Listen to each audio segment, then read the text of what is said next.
Isinusulong ng isang mambabata sa Kamara ang pagkakaroon ng buwanang suporta para sa mga matatandang magsasaka, disabled at indigent farmers. Para sa detalye, magbabalita sa linya ng telepono si Earl Tobias para sa 13 sa tanghali.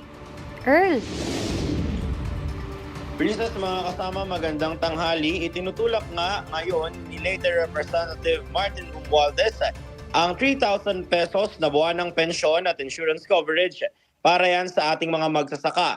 Sa ilalim ng House Bill number 663, ang makikinabang sa pensyon at insurance program ay mga kwalipikadong nakatatandang magsasaka, disabled at indigent farmers.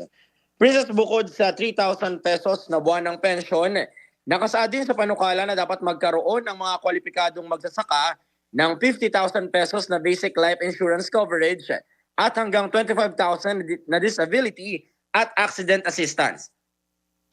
Binigyang diin din ni Representative Romualdez at ng kanyang co-author sa panukala na si Representative Jude Asidre na nararapat lamang ang mga benepisyong ito para sa naturang sektor. Anya, layunin nito na masiguro na matiwasay naman na makapagretiro ang mga magsasaka na nagtatrabaho pa rin kahit husto na ang gulang o kahinaan na ng kalusugan.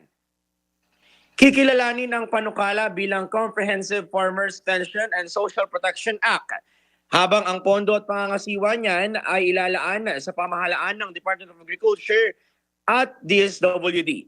Inatasan din ng panukala ang DA at iba pang kaugnay na ahensya na bumuo na ng National Database para sa mga nakatatanda, indigent at mga magsasakang may kapansanan para sa mas maayos na implementasyon ng naturang programa. May nakalaan ring parusa ang panukala laban sa mga public official na mananamantala rito.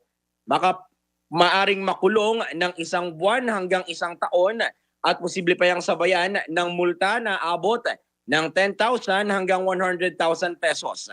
Pansamantala ring maaring madiskwalipika sa paghawak ng anumang posisyon sa pamahalaan kung isang public official ang masasangkot sa pandaraya. Princess.